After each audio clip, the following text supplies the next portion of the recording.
Kalau menurut kemungkinan sebenarnya hukuman yang pantas buat Sambo, ini hukuman yang pantas bu ya, adalah hukuman mati. Kenapa?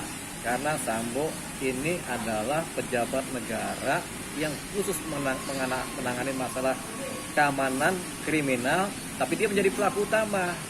Kemudian dia adalah pejabat negara dengan pangkat yang juga tinggi, bintang 2. Dan kemudian dia juga mengamankan polisi juga yang melanggar kriminal. Nah, Sambo ini kalau dalam ilmu hukum dia adalah dewanya keadilan sebenarnya, dewanya penanganan hukum.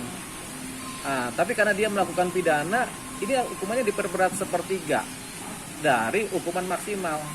Jadi kalau pembunuhan berencana kan rata-rata seumur hidup atau hukuman mati. Itu Sambo harus ditambah lagi sepertiga dari itu. Makanya kalau tuntutannya seumur hidup, Sambo seharusnya dihukum mati. Gitu itu yang pantas. Bicara kepantasan secara hukum. Berikut Sambo. Jadi harapan saya, Sambo ya dihukum mati. Terserah nanti ada dasar ini lain dia berproses banding atau apa, ya biarkan aja. Tapi yang jelas yang pantas adalah itu tadi, yang sepantasnya ya. Nah, peringannya apa? Peringannya tidak ada, karena dia sebenarnya harus mengetahui hukumnya.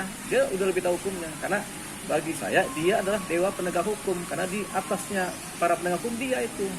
Nah, dan ada pasalnya di mana barang siapa yang mengerti hukum, menguasai hukum, penegak hukum sendiri, hukumnya diperberat sepertiga dari hukuman maksimal.